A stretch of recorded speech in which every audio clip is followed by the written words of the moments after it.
Hello everyone, welcome back to my channel and today I am going to discuss two very important articles from Hindu newspaper. The first article is NJAC and Collegium System. First point. The Chief Justice of India has said that the Supreme Court will consider a plea demanding the revival of the National Judicial Appointments Commission, which was earlier struck down as unconstitutional in 2015. Chief justice of India ने कहा है कि supreme court एक ऐसी plea को consider करेगा जिसमें demand की गई है कि एनजेएसी को दोबारा रिवाइव किया जाए और जिसे 2015 में अनकॉन्स्टिट्यूशनल डिक्लेयर करके हटा दिया गया था। Second, the plea also demands ending the current collegium system of judicial appointments, arguing that the 2015 judgment was wrong because it ignored the will of the people expressed through parliament। इस play में ये भी कहा गया है कि collegium system को and किया जाए क्योंकि 2015 का जजमेंट लोगों की विल के अगेंस्ट था और ये पार्लियामेंट के डिसीजन को इग्नोर करता था। Third, the application argues that the collegium system has become a symbol of secrecy and nepotism, creating a lack of transparency in the appointment of judges to higher court।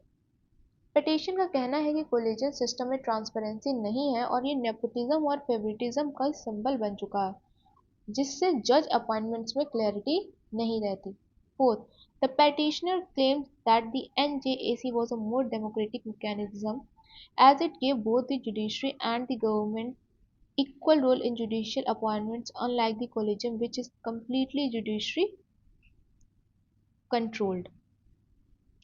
Fourth point कह रहा है कि plea में ये point उठाया गया है कि एनजेएसी ज़्यादा डेमोक्रेटिक था क्योंकि इसमें जुडिशरी और गवर्नमेंट दोनों का ही इक्वल रोल था, ठीक है, जबकि अगर हम देखें तो कोलेजियन सिस्टम पूरा का पूरा जजेस के कंट्रोल में है।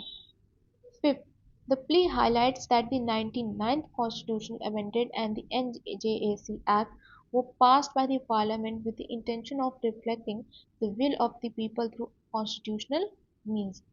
पेटिशन में ये भी हाईलाइट किया गया है कि 99th कॉन्स्टिट्यूशनल अमेंडमेंट और एनजेएसी एक्ट पार्लियामेंट ने इसलिए पास किया था ताकि लोगों की विल को फॉलो किया जा सके।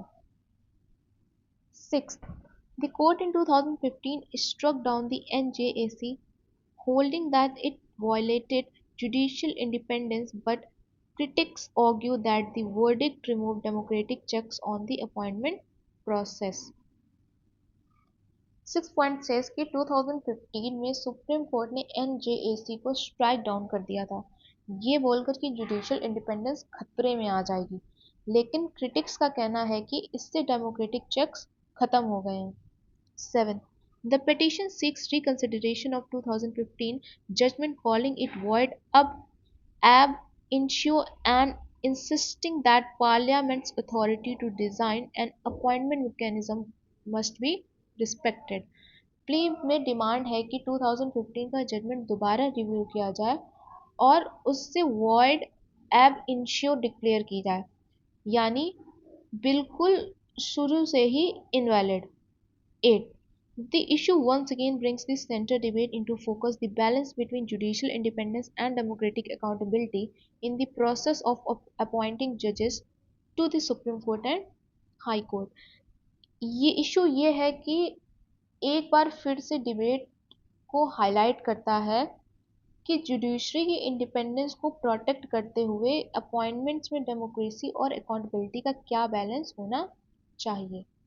The second article is India must produce dependence. First point, since November 2023 the rupee has depreciated about 7%, moving from around 83 rupees per dollar to nearly 90 rupees, marking the sharpest fall since 2013 and placing pressure on India's external economic stability। नवंबर 2023 से जो रुपी है वो लगभग 7% गिर चुका है और ये 83 रुपीज़ पर डॉलर से 90 रुपीज़ के पास आसपास है, ठीक है, और ये 2013 के बाद सबसे बड़ा फॉल है और इंडिया की एक्सटर्नल स्टेबिलिटी पर डायरेक्ट प्रेशर डालता है। Second point, this depreciation is mainly due to global factors such as rising oil prices, stronger US dollar, foreign capital outflows, and uncertain geopolitical conditions which push investors toward after safer US asset। रुपये गिरने का main reason global factor है जैसे oil prices का बढ़ना, US dollar का strong होना, foreign investor का पैसा निकालना और जियोपॉलिटिकल टेंशन जैसे लोग सेफ एसेट्स यानी कि यूएस डॉलर में इन्वेस्ट करते हैं। Third point, India's heavily reliance on oil imports make the rupee vulnerable because any increases in oil prices directly increase import bills and puts pressure on the currency.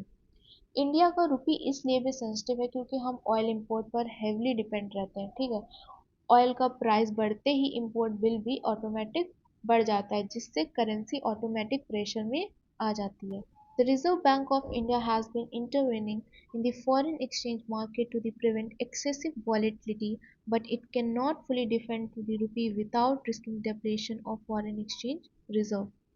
RBI forex market में intervene करके ही रुपये को ज़्यादा गिरने से बचाने की कोशिश कर रहा है, पर वो अनलिमिटेड इंटरवेंशन नहीं कर सकता क्योंकि फॉरेन रिजर्व को भी प्रोटेक्ट करना होता है। Fifth, inflation in India has remained under control with CPI inflation around 5.1% in October 2024, which gives some space to absorb currency depreciation without immediate inflationary shocks. India का इन्फ्लेशन अभी control में है। अक्टूबर में 2024 में सीपीआई अराउंड 5.1% था। इस वजह से थोड़ा जो करेंसी डेप्रिसिएशन वो टॉलरेट हो जाता है बिना इन्फ्लेशन को ऊपर पुश किए। Six, despite a weaker rupee, India's current account deficit remains manageable due to cheaper Russian crude, stable remittances, and healthy export performance in service like IT.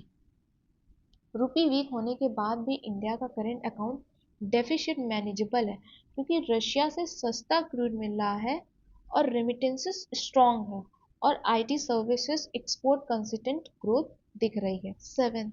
Over one third of India's imports come from crude oil, gold, and electronics, making diversification of energy sources and boosting domestic production crucial for long-term currency stability. India का जो total import का एक बड़ा हिस्सा crude oil है, gold, electronics है और इन तीनों चीज़ों से आता है। इसलिए लॉन्ग टर्म में रुपये को स्टेबल रखना है तो इंपोर्ट डिपेंडेंस कम करनी होगी और डोमेस्टिक प्रोडक्शन बढ़ाना होगा। 8. The article stresses that India needs to reduce its dependence on global oil markets and increase energy self-sufficiency because structural reforms, not only RBI intervention, can ensure sustained rupee stability. Article का main message ये है कि सिर्फ RBI intervention से रुपी stable नहीं रहेगा क्योंकि India को energy self sufficiency, import diversification और स्ट्रक्चरल रिफॉर्म जैसे स्टेप्स लेने होंगे तभी करेंसी